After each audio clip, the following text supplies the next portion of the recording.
이 시간 이 자리에 나오신 여러분들을 모두 환영하고 축복합니다. 이 시간 하나님께서 부르신 이 자리에 다 같이 나아가길 원합니다.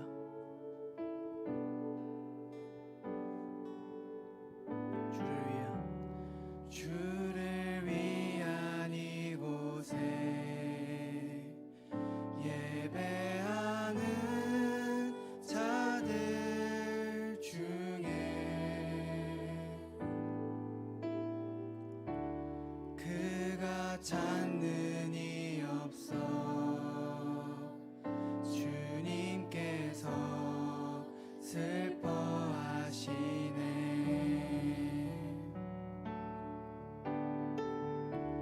주님이 찾으시는 그 한 사람, 그 예배자, 내가 그 사람 되기 간절히 주께 예배하네. 주 은혜로 이곳에 서 있네. 주 임재에 엎드려 절하네. 그 어느 것도 난 필요 없네. 주님만 경배해. 주 은혜로 이곳에 서 있네. 주 임재에 엎드려 절하네. 그 어느 것도 난 필요 없네. 주님만 경배해. 주를 위한 이곳에, 주를 위한 이곳에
시간 가능하신 분들은 자리에서 일어나셔서 기쁨으로 찬양하시면 좋겠습니다.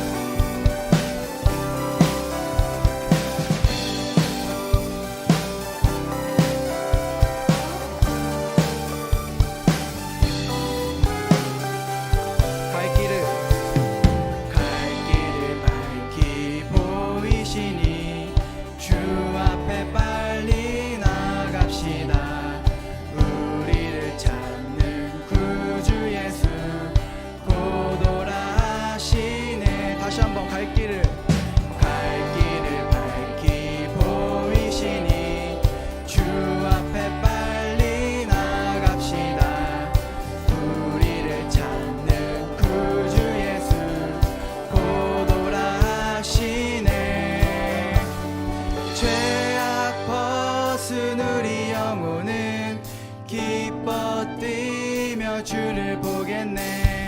하늘에 계신 주 예수를 영원히 섬기리.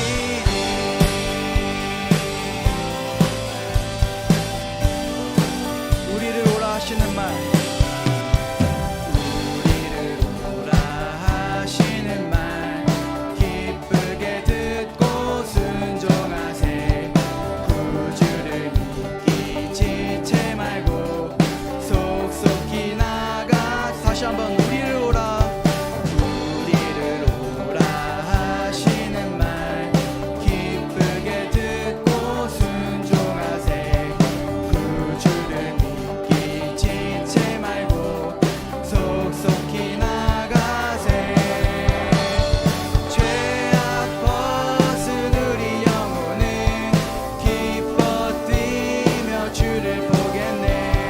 하늘에 계신 주 예수를 영원히. 다시 한번 죄악 벗은 우리 영혼은 기뻐 뛰며 주를 보겠네.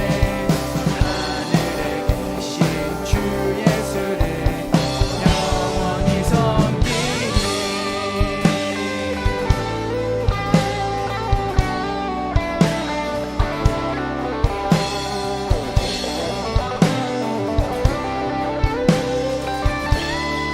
주 오늘 여기 계시오니, 주 오늘 여기 계시오니 다 와서 주의 말씀 듣세.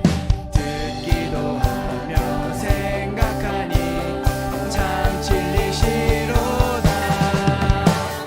죄악 벗은 우리 영혼은 기뻐 뛰며 주를 보겠네. 하늘에 계신 주 예수를 영원히 서. 다시 한번 죄악 벗은 우리 영혼은 기뻐 뛰며 주를 보겠네.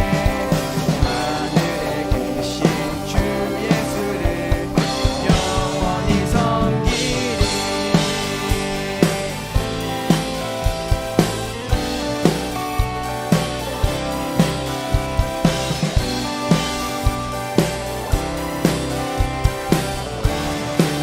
우리를 구원하신 주님께 감사와 영광의 박수 올려드리기 원합니다. 아멘.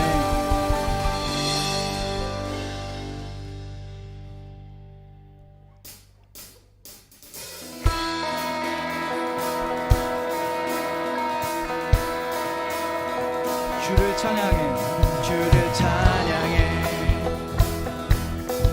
나의 맘 다해 찬양 가운데 임하시는 주.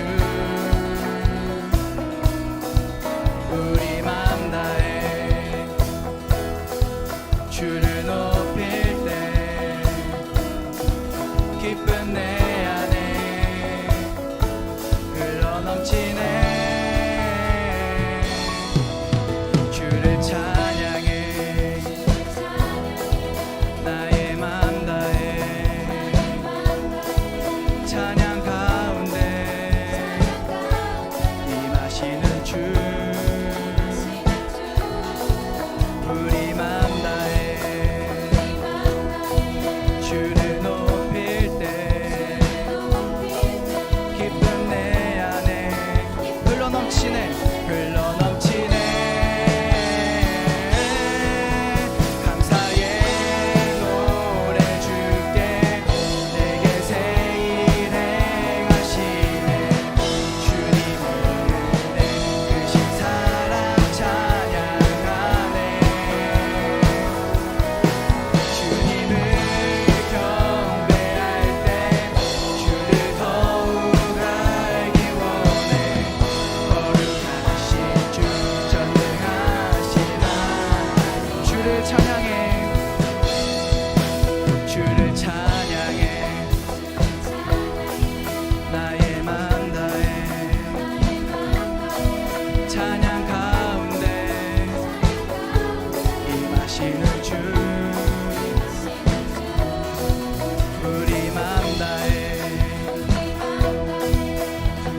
하신 주님께 이 시간 기쁨과 감사의 박수 올려드리기 원합니다. 아멘.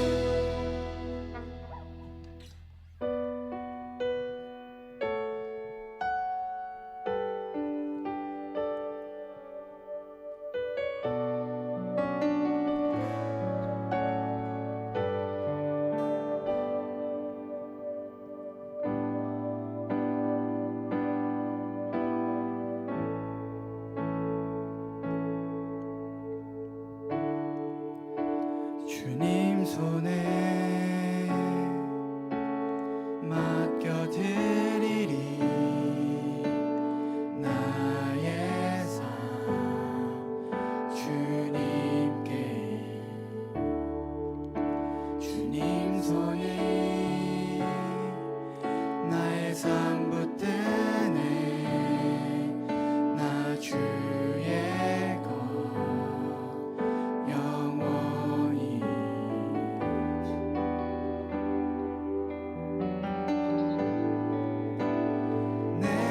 믿는 분 예수 내가 속한 분 예수 삶의 이유 되시네 내 노래 되시네 전심으로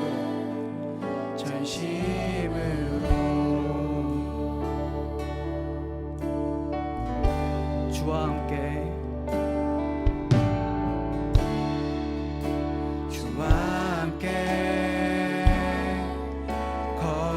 걸어가리라 모든 길을 주시네 주 뜻 안에 나 살아가리 주의 약속은 영원해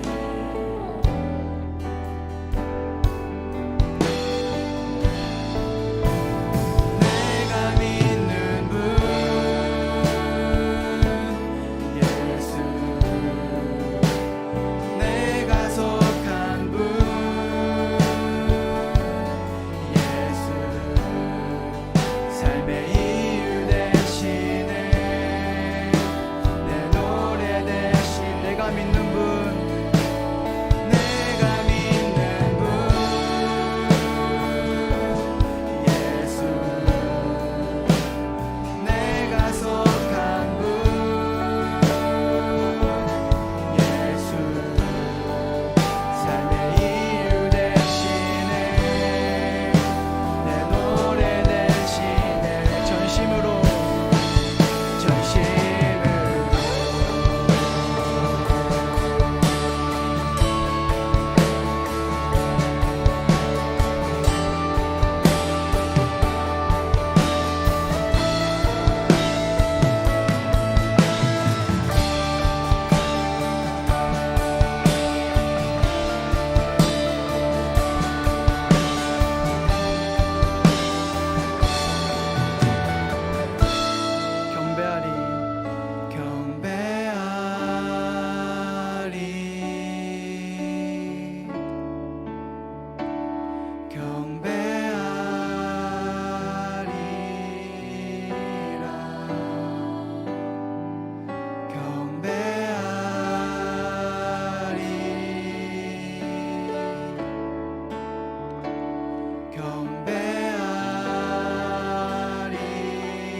시간 모두 자리에 앉아 이곳에 임하실 주님을 생각하시면서 오늘 드릴 예배를 위해 함께 기도하심으로 예배에 나가겠습니다.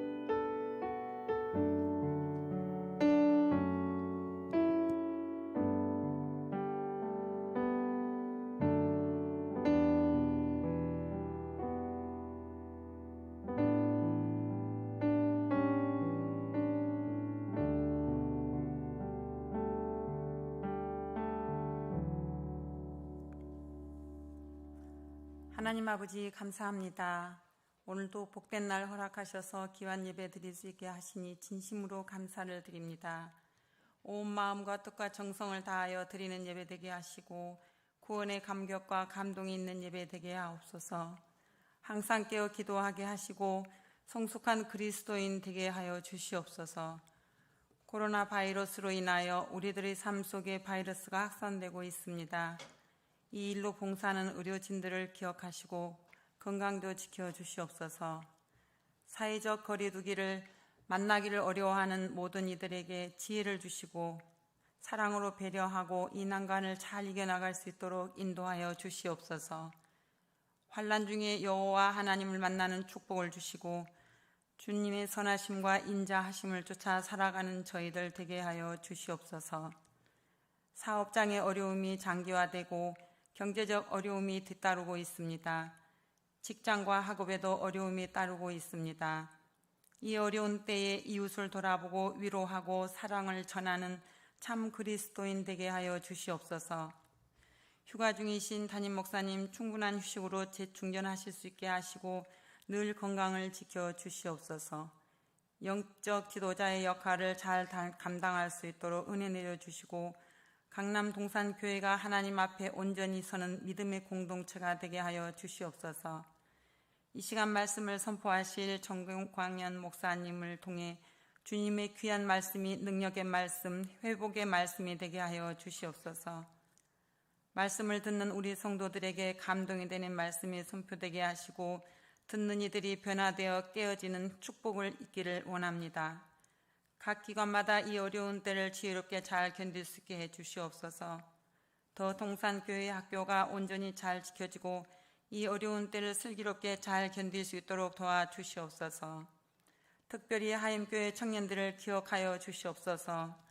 이 땅의 젊은이들이 꿈을 가지고 그리스도의 비전으로 미래를 설계하고 행복한 삶을 살아갈 수 있는 희망을 주시옵소서. 삶의 현장에서 물질의 궁핍함으로 어려움을 겪는 형제들을 위로하여 주시옵소서. 어떠한 어려움 속에서도 정답을 넘어 해답을 경험할 수 있도록 그들을 도와주시옵소서. 육체의 질고로 고통 가운데 있는 한우들을 기억해 주시옵소서. 하나님의 손으로 어루만져 주시고 고통을 덜어 주시옵소서. 마음의 상처로 고통받는 가족들에게 위로받게 하시고 용기와 힘을 주시옵소서. 하늘 동산교회에 함께하는 교회도 하나님의 말씀으로 세워주시고 잘 감당할 수 있는 축복을 내려 주시옵소서. 경건 양선 선교사님들의 노고가 헛되지 않게 하시고 말씀으로 뿌리내려 거둘 수 있는 기쁨을 주시옵소서. 오늘 예배에 참석한 모든 성도님들의 예배가 하나님께는 영광이요 우리에게는 한없는 은혜가 될 수 있도록 축복하여 주시옵소서. 모든 것을 주님께 맡겼고 예수 이름 받들어 기도드리옵나이다. 아멘.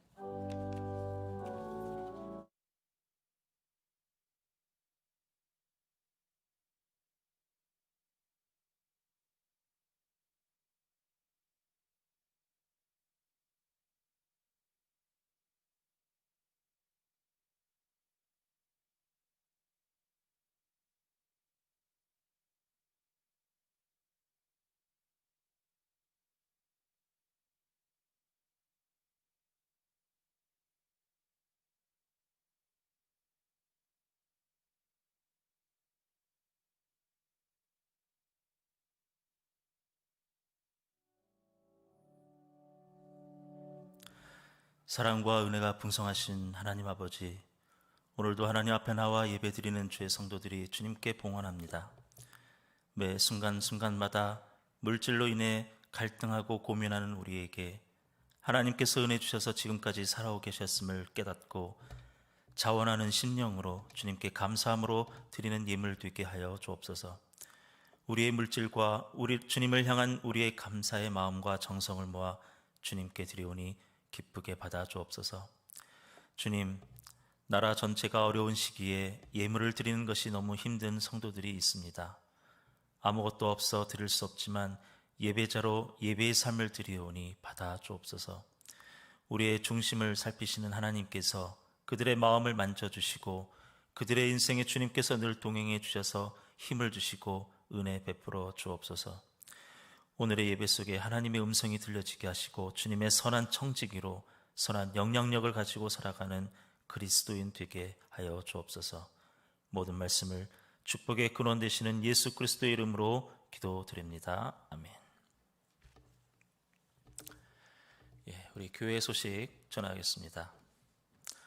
위 목사님께서 지난주부터 이번 25일까지 안식주간으로 휴가차 있습니다. 우리 목사님 일정 속에 영육간의 강건함을 위해서 기도해 주시기 바랍니다. 매일 성경 7, 8호로가 있습니다. 우리 하임 청년들도 또 정기 구독하는 청년들은 또 사무실에서 또 개별적으로 찾아가실 수 있길 바랍니다. 주중에 장례가 있었습니다. 이명 집사님, 김진혁 집사님의 모친께서 별세하셔서 우리 가족들의 뜻에 따라 가족장으로 진행했고요. 또 주보에는 없지만 이지구 남상현 성도님이 지난 12일에 별세하셨다라고 교회 소식이 전해졌습니다. 그 지병으로 요양병원에 계셨는데 목자가 계속 연락했지만 연락이 늦어서 이렇게 장례 소식을 늦게 전하게 되었습니다. 우리 유가족들을 위해서 기도해 주시고 기도해 주시기 바랍니다. 우리 옆에 있는 분들과 이렇게 한번 인사했으면 좋겠어요. 1부 때 또 3부 때까지 인사했는데 마찬가지로 우리 친구들 또 옆에 청년들 또 성도들 위해서 복된 인생 되십시오라고 우리 인사하겠습니다.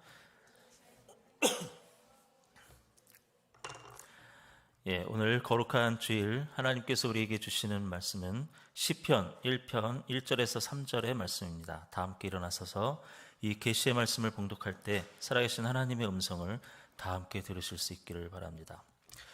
복 있는 사람은 악인들의 꾀를 따르지 아니하며 죄인들의 길에 서지 아니하며 오만한 자들의 자리에 앉지 아니하고 오직 여호와의 율법을 즐거워하여 그의 율법을 주야로 묵상하는 자로다. 그는 시냇가에 심은 나무가 철을 따라 열매를 맺으며 그 잎사귀가 마르지 아니함 같으니 그가 하는 모든 일이 다 형통하리로다. 아멘.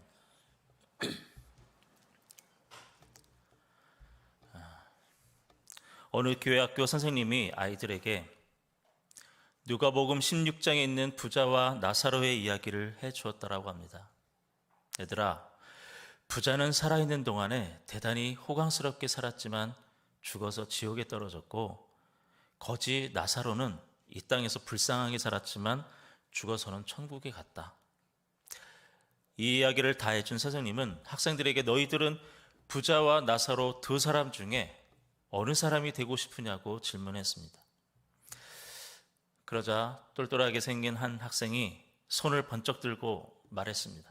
선생님, 저는요 살아서는 부자같이 되고 싶고 죽어서는 나사로같이 되고 싶어요. 물론 선생님이 의도했던 그런 대답은 아니었지만 또 순진하고 매우 영악스럽게 한 이 아이의 대답을 우리가 한번 곰곰이 생각해 보면 저와 여러분이 이 세상에서 살아가고 있는 삶의 자세가 이와 같지 않을까요? 사실 우리 안에는 이 땅에 많은 것을 누리고 편하게 살고 싶은 욕구들이 있습니다. 분명 우리의 머리로는 또 신앙적으로는 잘 알고 있습니다. 이 땅에서 욕심부리지 말고 내가 가지고 있는 것에 자족할 줄 아는 삶을 살아야 한다고 말입니다. 그런데 우리의 본성은 이미 가진 것이 있어도 더 가지고 싶고 더 좋은 것을 누리고 싶은 끝없는 욕심이 있습니다. 제가 다음에 설명하는 것들을 한번 맞춰보십시오. 아마 우리 하임 청년들은 쉽게 속으로 맞힐 수 있을 겁니다. 새로 나온 노래가 히트해서 음반이 엄청 팔렸을 때, 또는 영화가 1000만 관객이 들었을 때, 또 주식으로 큰 돈을 벌거나 복권에 당첨되어 또 횡재했을 때, 이런 행운이나 성공을 두고 사람들이 표현하는 말이 있죠. 뭐라고 합니까? 할렐루야 하겠죠. 네, 우리 청년들 은혜가 충만하니까. 하지만 많은 사람들은 대박 이러죠. 아, 대박이 났다. 예, 그냥 대박 이 한마디면 통합니다. 그래서 사람들이 덕담으로도 대박 나세요라는 표현들을 잘 쓰는 것 같습니다. 또 한 가지 예를 들어볼까요? 주택을 구입하거나 취업을 하거나 결혼 같은 크지만 성취가 사실상 좀 불확실한 행복을 쫓기보다는 그냥 일상에서 작지만 성취하기 쉬운 소소하고 실현 가능한 행복을 추구하는 삶의 경향, 또 그런 행복을 뭐라고 부르죠? 네, 다 들립니다. 소확행이라고 하죠. 소소하지만 확실한 행복의 줄임말이죠. 어느 순간부터 이 소확행이라는 말이 막 나오더라고요. 예를 들면 뭐 아침에 갓 구운 빵을 얻어서 손으로 막 뜯으면서 아, 소확행. 아침 출근길에 커피 한 잔을 마시면서 잠깐 여유를 누릴 때도 이런 소소한 행복을 누립니다. 또 한창 유행했던 말 중에 욜로라는 말이 있죠. You only live once. 그냥 인생은 한 번뿐이다 해가지고 영어 앞글자만 뜨면 욜로가 되더라고요. 이것은 현재 자신의 행복을 가장 중요하게 여기는 소비 태도를 말합니다. 그냥 뭐 미래를 준비한다거나 남을 위해서 사는 게 아니라 현재의 행복을 위해서 나를 위해 소비하며 살겠다라는 삶의 자세, 그게 욜로죠.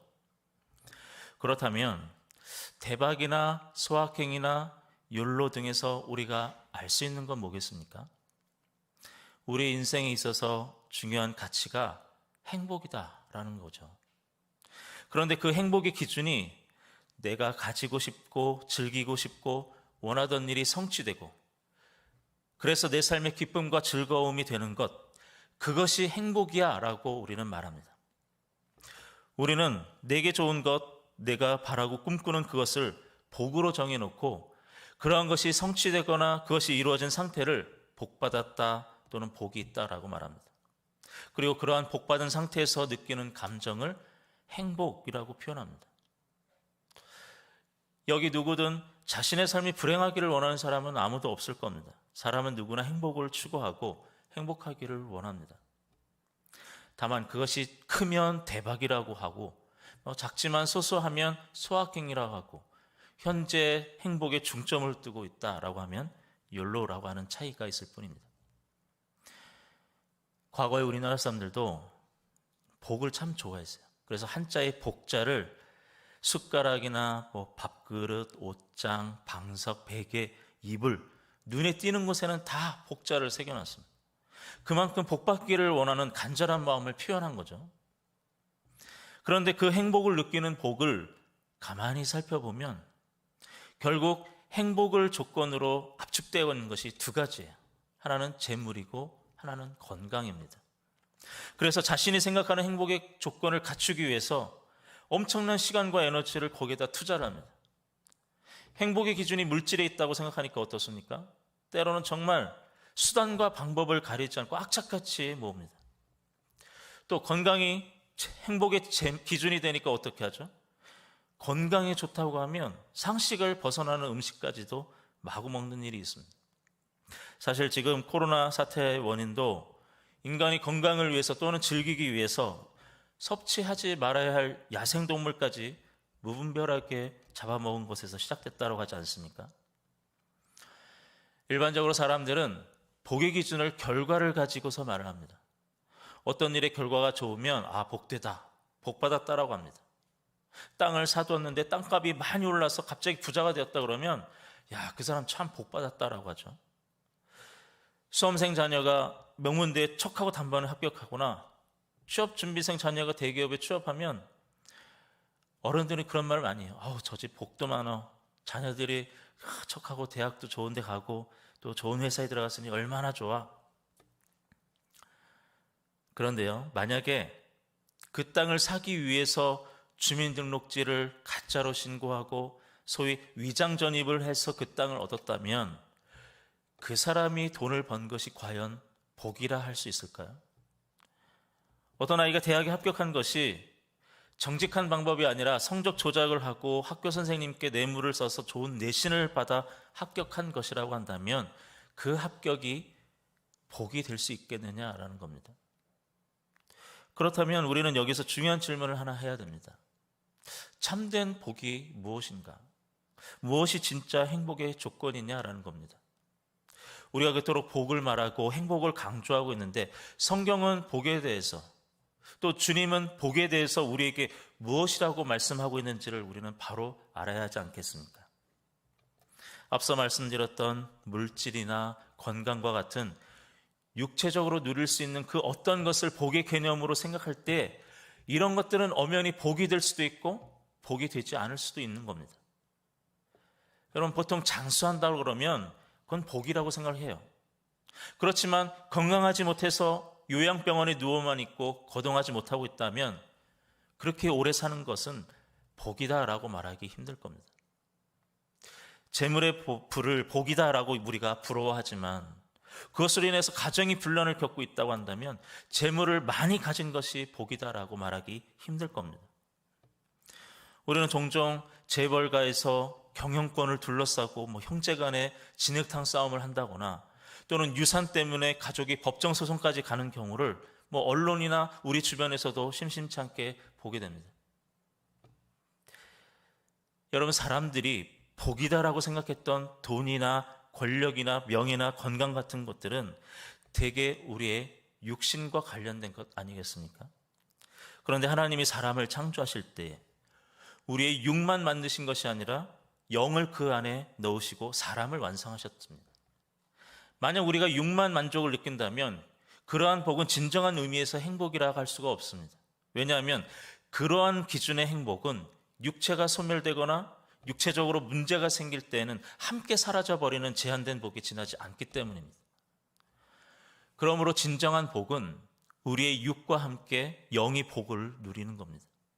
진정한 복, 성경에서 말씀하는 복은 사람들이 흔히 복이다 말하는 세속적인 복의 개념을 초월하는 겁니다. 마태복음 5장에서 7장에는 예수님께서 이제 사역을 시작하는 공생의 초기 부분에 갈릴리의 작은 산 위에 오르셔서 제자들과 군중들에게 설교하시고 복음을 전해주시는 내용이 나옵니다. 그래서 마태복음 5장과 7장은 예수님께서 산 위에서 내리신 교훈이다 해서 산상수훈 또는 산상보훈이라고 부릅니다. 우리가 잘 아는 중요한 주기도문도 여기서 주님이 가르쳐 주신 거예요. 또 유대인들의 율법주의를 대조해서 참된 신앙생활의 본질을 가르쳐 주신 부분도 산상수훈입니다. 그런데 마태복음 5장 처음 부분에 보면 예수님께서 산에 오르셔서 처음으로 선포하신 것이 바로 복에 대한 말씀이었다는 것을 우리는 주목해 볼 필요가 있어요. 이때 예수님께서 진정한 복에 대해서 8가지로 말씀해 주셨는데 이것을 일명 팔복이라고 부릅니다. 여기서 예수님께서는 이러한 자가 복이 있다라고 하시면서 첫째, 심령이 가난한 자, 애통하는 자, 온유한 자, 의에 줄이고 목마른 자, 긍휼히 여기는 자, 마음이 청결한 자, 화평하게 하는 자, 의를 위하여 핍박받는 자라고 말씀합니다. 그런데 주님 앞에 말씀을 듣기 위해 모여든 군중들은 당시 어떤 사람들이었을까요? 입는 것도 먹는 것도 힘든 의식주가 제대로 해결되지 않는 가난한 사람들이 대부분이었습니다. 그렇다면 그들이 가장 듣고 싶은 것은 예수님이 그들을 향한 축복, 더 이상 배고프지 않고 더 이상 궁핍하지 않아도 되는 의식주가 완전히 해결되는 복을 기대하고 있지 않았을까요? 오병이어와 같은 그들의 배를 채워주시는 기적과 같은 복을 그들이 원하고 있지 않았을까요? 그런데 그걸 모르실 리 없는 예수님께서는 하나님 나라의 백성이 되는 복이 있는 사람의 기준을 말씀하시면서 세속적인 복의 개념과는 너무나 다른, 심지어는 완전히 상반된 복의 개념을 선포하시는 겁니다. 누가 보더라도 가난한 것, 애통하는 것, 핍박받는 것은 복이 아니라 불행입니다.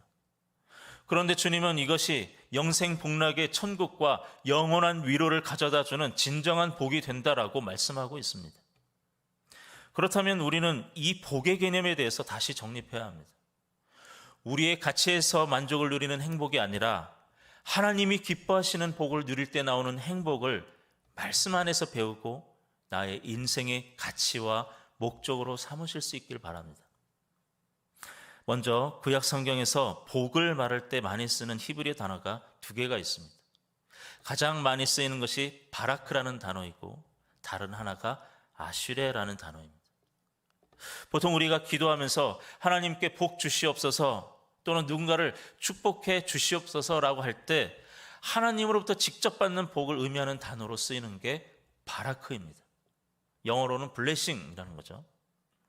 그리고 또 다른 복의 단어가 아슈레입니다. 이것은 이미 복을 받아 누리는 만족한 상태, 이 내적인 복을 말합니다.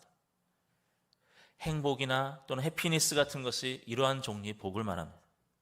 그런데 오늘 시편 1편 1절에 나오는 복 있는 사람은 이라고 할 때 이 복이라는 단어가 바라크가 아니라 아슈레라는 단어를 썼다라는 거죠. 하나님께서 우리에게 내려주시는 외부에서 오는 복을 의미하는 바라크를 사용하지 않고 오늘 시편의 복의 단어는 아슈레가 쓰여졌다는 겁니다. 그러므로 오늘 본문에서 말씀하시는 복은 하나님께로부터 이미 받은 복, 그 은혜를 누리는 우리 내면의 복, 내적인 조건의 복, 행복을 의미하고 있는 복이다라는 겁니다. 아슈레로 쓰인 복은 인격적 내면의 행복이기 때문에 어떤 외적인 상황에서도 행복할 수가 있는 겁니다. 내가 병들면 더 기도할 수 있어서 행복하다라고 하고, 내가 실패하면 모처럼 겸손을 배울 수 있어서 행복하다라고 하고, 내가 고독하게 되면 자유가 있게 되어서 행복하다라고 하고, 가난하면 작은 친절에도 감격할 수 있게 해주셔서 행복하다라고 하는 것이 아슈레의 행복입니다. 우리 성도는 하나님께서 주신 바라크의 복을 받은 존재로서 아슈레의 행복을 누리며 살아가야 되는 겁니다. 그러므로 우리는 오늘 본문에서 어떻게 해야 사람이 하나님께 복을 받을 것인가, 그것을 묵상하고 찾는 것이 아니라 우리는 오늘 시편 말씀에서 하나님께서 우리에게 베푸신 은혜를 진정으로 누리면서 사는 행복한 사람은 어떤 사람인가를 배울 수 있어야 됩니다. 그래서 오늘 말씀을 통해서 하나님은 무엇이 우리 인생들에게 있어서 참된 행복인지를 말씀하고 있는지, 또 그 참된 행복을 누리기 위해서 우리가 어떠한 삶의 자세를 가지고 살아야 되는지를 들으실 수 있길 바랍니다. 첫째는 복 있는 사람은 하나님의 뜻을 분별할 줄 아는 사람입니다. 1절 말씀에 보면 복 있는 사람은 악인들의 꾀를 따르지 아니하며 죄인들의 길에 서지 아니하며 오만한 자들의 자리에 앉지 아니하고라고 합니다.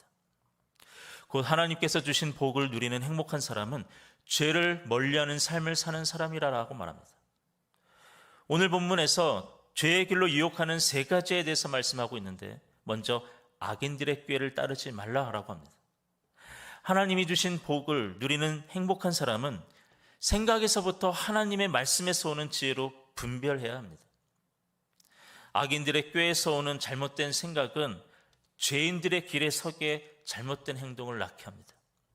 또 계속되는 잘못된 행동은 잘못된 행동 양상 그리고 습관을 낳아서 오만한 자의 자리에 앉게 만들어버립니다. 성경에서 말하는 악인이란 우리가 말하는 범죄자나 악한 성품을 가진 사람을 표현하는 게 아니라 하나님을 인정하지 않는 사람들을 가리켜 악인이라고 합니다. 하나님을 인정하지 않기 때문에 심판에 대한 두려움이 없습니다. 지금 당장 내게 유익이 되고 내가 즐거우면 됩니다. 그래서 뭐든 해도 괜찮다라고 하는 사람들, 그 사람들이 악인입니다. 또 우리말로 번역된 꾀라고 하는 단어의 본뜻도 권고하다, 조언하다, 계획하다라는 뜻입니다. 우리가 살면서 이런 말을 많이 듣게 됩니다. 이거 이렇게 했더니 돈을 그렇게 많이 벌었댄다. 지금은 세상이 많이 바뀌었지, 이제는 그런 식으로 살면 안 돼. 남들도 다 이렇게 해. 근데 어떻게 생각해 보면 하나님을 인정하지 않는 세상, 그러한 자들의 권고와 방식이 지혜로운 것 같습니다. 현실적으로 문제를 해결해 빠른 것 같습니다. 그래서 많은 신자들 가운데 몸은 교회에 나가지만 계획하고 생각하는 것은 악인들의 꾀를 따르는 경우를 많이 봅니다. 성경에서 악인들의 꾀를 따랐던 대표적인 사람이 하와이죠. 하와는 선악과를 먹으면 눈이 밝아지고 하나님처럼 된다라고 하는 이 뱀의 유혹을 받았을 때에 하나님 말씀을 생각하고 순종해서 그것을 물리치고 떠났었어야 됩니다. 그런데 그렇지 않았어요. 하와는 선악과를 바라봅니다. 그랬더니 정말 먹음직스럽고 보암직도 하고 지혜롭게 할 만큼 탐스럽기도 했습니다. 그래서 하나님 먹지 말라고 하는 선악과를 결국 먹습니다. 사도 바울은 시편 1편의 말씀을 적용한 로마서 12장 2절에서 이렇게 말씀합니다. 너희는 이 세대를 본받지 말고 오직 마음을 새롭게 함으로 변화를 받아 하나님의 선하시고 기뻐하시고 온전하신 뜻이 무엇인지 분별하도록 하라. 우리 사랑하는 성도 여러분, 참으로 복된 사람, 행복한 사람은 불신 세상의 관행을 따르지 않는 겁니다. 저와 여러분이 진리의 영이신 성령님을 따라서 하나님의 말씀으로 세상을 분별하며 지혜롭고 복된 자로 살아가실 수 있기를 바랍니다. 두 번째로 죄인의 길들에 서지 말라라고 말씀합니다.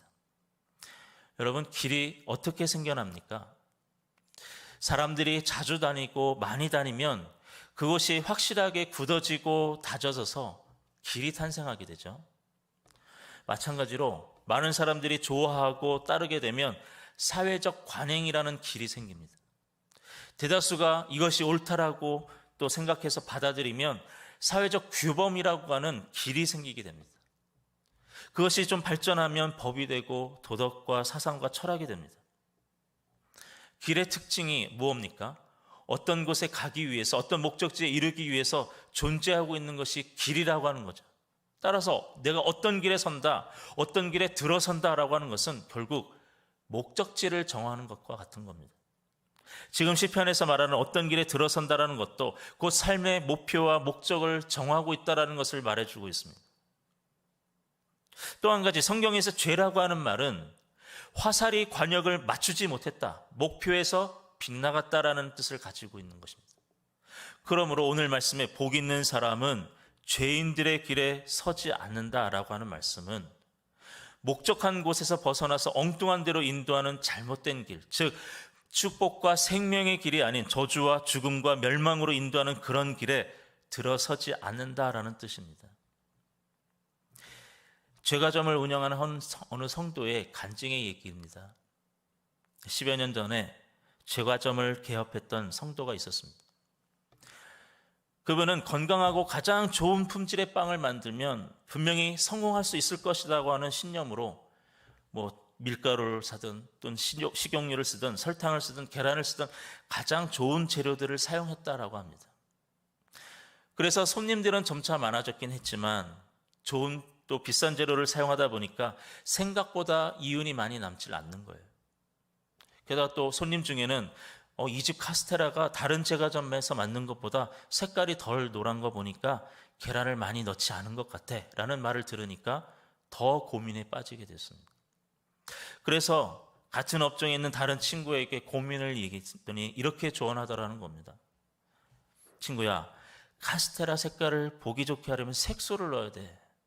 정직하게 계란을 넣는다면 어떻게 돈을 벌 수가 있겠어? 게다가 색소를 넣으면 계란 조금만 넣어도 돼. 겉으로 봐서는 계란을 얼마나 넣었는지 아무도 몰라. 장사할 때 너무 솔직하면 안 돼. 지금 사회가 다 그래. 돈을 벌고 싶으면 그렇게 해야지. 너도 다른 데 가봐라. 다 그렇게 돈 버는 것 아니겠냐. 처음에는 마음에 불편함이 있었고 또 양심에 꺼려졌지만 좋은 재료 대신에 낮은 등급의 재료를 사용하니까 이윤이 나기 시작하더라는 거죠. 그렇게 타협을 해서 돈을 버는 게 취해 있다가 어느 날 하나님 말씀을 접할 때 이 성도가 깨우치게 됩니다. 그것은 마태복음 6장 31절에 33절 말씀인데, 그러므로 염려하여 이르기를 무엇을 먹을까 무엇을 마실까 무엇을 입을까 하지 말라. 이는 다 이방인들이 구하는 것이라. 너희 하늘 아버지께서 이 모든 것이 너희에게 있어야 할 줄을 아시느니라. 그런즉 너희는 먼저 그의 나라와 그의 의를 구하라. 그리하면 이 모든 것을 너희에게 더하시리라. 그는 모든 만사가 하나님의 손에 있다는 사실을 깨닫게 되었습니다. 장사가 잘 되고 안 되고 또 빵을 사러 오는 손님이 있고 없고는 내가 결정할 수 있는 것이 아니라 모든 것은 하나님의 주재하고 계신다는 사실을 믿게 되었단 말입니다. 또 지금까지 자신의 길을 회상해 보니 부유하게 살지는 못했지만 하나님은 한 번도 자신에게 부족함을 느끼게 하지 않았다는 것을 깨달았습니다. 그는 하나님의 말씀을 따라 다시 마음을 바꾸어서 이전처럼 좋은 재료를 사용하여 꾸준히 맛을 냈습니다. 결국 손님들이 인정하게 되었고 매상도 더 좋아지는 축복을 얻게 되었다라는 얘기죠. 사랑하는 성도 여러분, 지금도 이 세상은 수많은 길이 있는 중에 저마다 이 길이 행복한 길이다, 이 길이 즐거운 길이다 라고 외치며 우리를 유혹하고 있습니다. 저와 여러분은 하나님 앞에서 오직 진실한 길, 올바른 목적과 목표에 이르게 할 그 길, 참 생명이요 진리 되시는 예수 그리스도의 올바른 길을 향해 나아가는 복된 인생이 되기를 축원합니다. 세 번째로, 오만한 자들의 자리에 앉지 말아야 합니다. 여기 오만하다라고 번역된 원어의 뜻은 떠버리다, 자랑하다, 또 비웃고 조롱하다라는 뜻을 가지고 있습니다. 앞서 말씀드린 악인이나 죄인이라는 말이 단순히 사람과 사람 사이에서의 관계가 아니라 하나님과의 관계 속에서 이해해야 하는 것처럼, 이 오만한 자라는 말도 단순히 사람 앞에서 교만한 자세를 뜻하는 게 아니라 하나님 앞에서의 교만한 것을 가리킵니다. 우리는 보통 교만하다라고 하면 그저 성품이 좀 까다롭고 자존심이 강한 정도로만 생각하지, 그것이 심각한 죄악이라고까지는 생각하지 않는 것 같습니다. 그러나 교만은 믿음을 파괴하고 불가능하게 하는 아주 무서운 죄악입니다. 왜 그렇습니까? 우리가 하나님께 겸손히 자기를 맡기며 의지하는 것이 믿음인데, 이것을 부인하고 거부하는 것이 교만이기 때문에 그렇습니다. 예수님께서 왜 어린아이같이 자기를 낮추라고 하시면서 이것이 바로 사람이 하나님 앞에서 취해야 할 가장 근본적인 자세다, 천국을 영접하는 믿음의 자세다라고 하셨던 이유를 잘 생각해 보아야 됩니다. 하나님 앞에서의 오만함을 버리고 하나님만을 의지하며 하나님의 말씀에 순종하는 믿음의 성도들에게 하늘의 복과 은혜가 넘치게 될 줄로 믿습니다. 둘째로, 복 있는 사람은 말씀에 붙잡힌 사람입니다. 2절 말씀에 보면 오직 여호와의 율법을 즐거워하여 그 율법을 주야로 묵상하는 자로다 했습니다. 악인이든 죄인이든 오만한 자든 이 복 있는 사람과 구별되는 근본적인 조건이 있는데, 그것은 바로 하나님의 율법, 즉 말씀이다라는 겁니다. 여러분, 하나님이 우리에게 주신 명령, 우리에게 정하여 주신 규범과 도리인 이 율법을 받아들이고 지킨다, 그것이 무슨 의미겠습니까? 제가 하나님의 말씀, 다스림을 받아들이겠습니다 라고 하는 겁니다. 선하신 하나님께서 그분의 선하신 성품과 뜻에 따라서 이것은 선한 것이니 행하라 명하시고, 저것은 악한 것이니 하지 말라 금하시는 것이 하나님의 계명 아니겠습니까? 본문에서 율법을 묵상한다라는 것은 단순히 우리가 명상하듯이 생각하는 자세를 말하는 게 아닙니다. 하나님의 말씀을 마음으로, 때로는 입으로 조용히 소리내어 읊조리는 형태가 묵상하는 겁니다. 그렇게 말씀을 입으로 읊조리는 가운데에 하나님의 말씀이 내 마음속에서 읽어 들어가게 되는 것, 이것이 말씀 묵상입니다. 우리가 말씀을 그렇게 묵상하다 보면 그 말씀이 내 영혼과 마음에 새겨집니다. 그리고 내 영혼과 마음에 새겨진 그 말씀이 나를 지배하고 내가 말씀의 지배를 받게 됩니다. 본문에는 말씀을 묵상하되 주야로 묵상하라라고 말씀하였습니다. 주야로 묵상하라는 말은 1차적으로는 밤이나 낮이나 언제나 말씀을 묵상하라라는 뜻일 겁니다. 그러나 단순히 밤과 낮이라는 시간적 개념만을 의미하지는 않습니다. 밤은 고난과 슬픔과 고통의 때를 말하는 것이라 할 수 있고요. 낮은 기쁘고 슬플 때, 행복할 때, 또는 인생에 좋은 일이 있고 형통한 때를 말할 수 있습니다. 우리가 때로는 행복하고 기쁠 때든지, 또 슬프고 고통 가운데 시련을 겪고 있을 때든지, 어떤 형편에 있든지 언제나 말씀을 묵상하고 말씀에 지배된 삶을 살아야 합니다. 그래야 하나님께서 주신 복을 깨닫고 그 복을 누리는 행복한 삶을 살 수가 있습니다. 그런데 어떤 사람들은 내가 하나님의 법을 의무적으로 지켜서 난 의에 의리겠다, 또는 나는 하나님이 무서워서 하나님의 진노를 면하기 위해서, 구원을 받기 위해서 율법을 지켜야 하겠다라고 하는 사람에게서는 이러한 행복을 누릴 수가 없습니다. 거기에는 아무런 감동이나 기계적인 의무만 있을 뿐입니다. 기껏 해봐야 내가 대단한 일을 해냈다, 나는 하나님의 법을 완전히 잘 지켰어라고 하는 자기 자랑만 있을 뿐입니다. 이것은 자기 행위와 공로를 보는 율법주의입니다. 사랑하는 성도 여러분, 하나님께서 우리 인생에게 요구하시는 순종과 섬김은 단순히 의무감이나 기계적으로 계명을 지키는 것이 아니라 하나님을 진심으로 사랑하는 마음으로 가져야 하는 것이, 지켜야 하는 겁니다. 어떤 분에게는 주님이 명하시는 말씀에서 속박을 느끼는 분이 있고, 어떤 분은 말씀에서 자유함을 느낍니다. 기차가 철로 위에 있을 때 진정으로 자유함을 느끼는 것이고, 비행기는 항로를 따를 때 안전함이 있는 것입니다. 마찬가지로 사람은 하나님의 말씀을 믿고 순종하며 살 때에 가장 행복한 것입니다. 하나님께서 우리에게 말씀을 주신 것은 우리를 불편하게 하고 속박하기 위해서가 아니라 우리에게 행복을 주시기 위해서입니다. 지금은 그것이 불편해 보여도 나중에 보면 그것이 행복의 길입니다. 마지막으로 복 있는 사람이 누릴 구체적인 복에 대해서 3절에서 말씀합니다. 그는 시냇가에 심은 나무가 철을 따라 열매를 맺으며 그 잎사귀가 마르지 함 같으니 그가 하는 모든 일이 다 형통함이로다. 여기 시냇가에 심은 나무에서 심었다라고 하는 동사는 수동태로 쓰였습니다. 즉 옮겨 심어진 나무를 뜻합니다. 강수량이 적은 근동 지역에서는 우기인 겨울철에는 비가 많이 내리지만 건기인 나머지 계절에서는 비가 거의 내리지 않는 아주 척박한 지형과 기후를 가지고 있습니다. 그렇게 물이 없어서 나무가 말라 죽어가는 것이 다반사인 이스라엘 백성들에게 너희는 물이 풍성한 오아시스에 옮겨 심은 나무와 같을 것이다 라고 하는 그 말씀을 받을 때 느끼는 감동과 기쁨은 지금 우리가 이 말씀을 받을 때 느끼는 감정과는 비교도 할 수 없는 큰 은혜와 복을 담고 있는 말씀입니다. 보통 사람들은 드러나 있는 화려한 열매나 또는 푸른 잎사귀를 보고 감탄하게 되지만 그 나무가 그런 열매와 잎사귀를 가질 수 있는 것은 순전히 그 뿌리가 물가의 자리를 든든히 잡고 있기 때문입니다. 우리 성도는 죄와 사망의 황무지에서 생명의 시냇가로 옮겨 심어진 나무와 같은 존재입니다. 이런 성도에게는 결코 목마름이 있을 수가 없습니다. 왜냐하면 예수님께서 말씀하시기를 내가 주는 물을 마시는 자는 영원히 목마르지 아니하리니 내가 주는 물은 그 속에서 영생하도록 솟아나는 샘물이 되리라 하셨고, 그 주님이 우리의 생수의 근원이 되신다라고 하셨기 때문입니다. 마르지 않는 생수의 근원에서 오는 복이 철을 따라 열매를 맺게 해주시고 가뭄에도 잎사귀가 마르지 않고 푸르고 싱싱한 생명의 복을 우리에게 주시는 겁니다. 사랑하는 성도 여러분, 복을 위해서 기도해야죠. 그러나 복을 위해서 여러분이 기도하실 때 눈에 보이는 복, 환경적인 복에 너무 연연하지 마시기 바랍니다. 참된 행복은 환경이 주는 것이 아니라 내가 복된 사람이 될 때 주어지는 겁니다. 하나님은 우리의 내부가 변화되어 진정한 복 있는 사람이 되기를 원하십니다.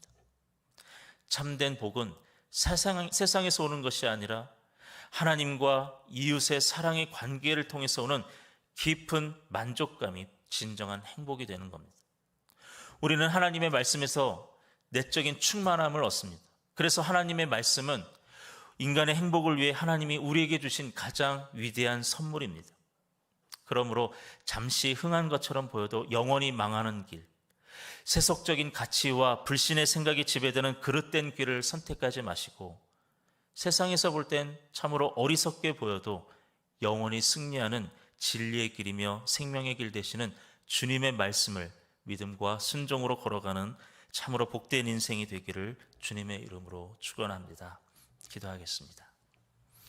하나님 아버지, 우리는 세상의 조건에서 오는 복을 구하며 열심히 간구하지만 그것이 우리에게 영원한 만족을 주지 못함을 깨닫습니다. 오직 하나님의 말씀을 따라 살아가는 주의 성도들에게 주님이 주시는 진정한 기쁨과 평강의 은혜로 환경을 초월하는 내면의 행복을 누리며 살아갈 수 있도록 성령님 인도하여 주옵소서. 힘들고 어려운 시기를 지나고 있습니다. 그럼에도 불구하고 생수의 근원 되신 예수 그리스도 안에서 메마르지 않고 푸르고 싱싱한 결실의 복을 풍성히 맺으며 살아가는 주의 권속들 되게 하옵소서. 예수님의 이름으로 기도드립니다. 아멘. 우리나 일어나셔서 마지막 결단의 찬송 주님 말씀하시면 찬양하도록 하겠습니다.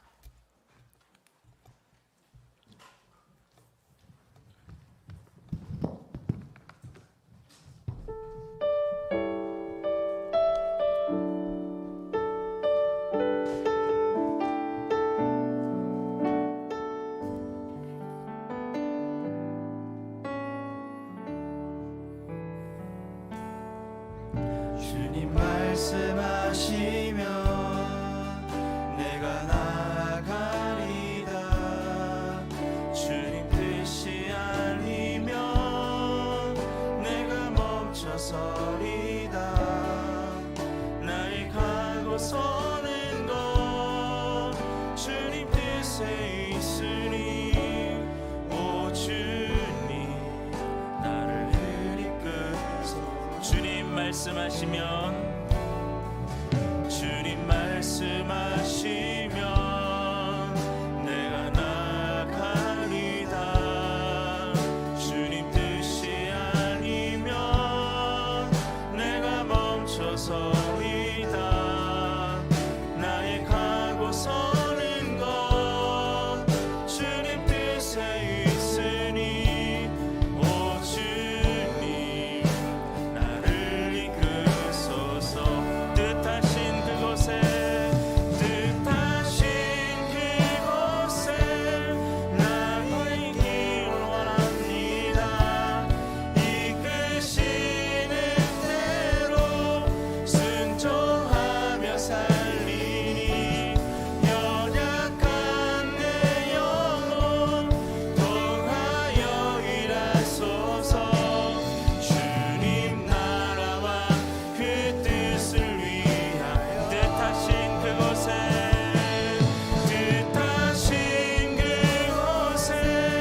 나 있기 원합니다. 이끄시는 대로 순종하며 살리니 연약한 내 영혼 통하여 일하소서. 주님 나라와 그 뜻을 위하여 오 주님 나를 이끄소서.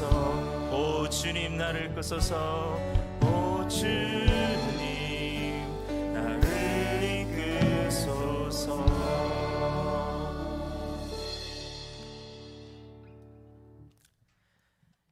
이제는 우리 주 예수 그리스도의 은혜와 아버지 하나님의 무한하신 사랑과 성령님의 감동 감화 교통하심이 주님이 주시는 말씀 안에서 주님이 주시는 복을 누리며 만족함과 감사함으로 인생의 참 행복을 누리며 살아가기를 결단하는 죄 백성들과 교회들 위해 이제부터 영원히 함께 하시기를 간절히 축원하옵나이다. 아멘.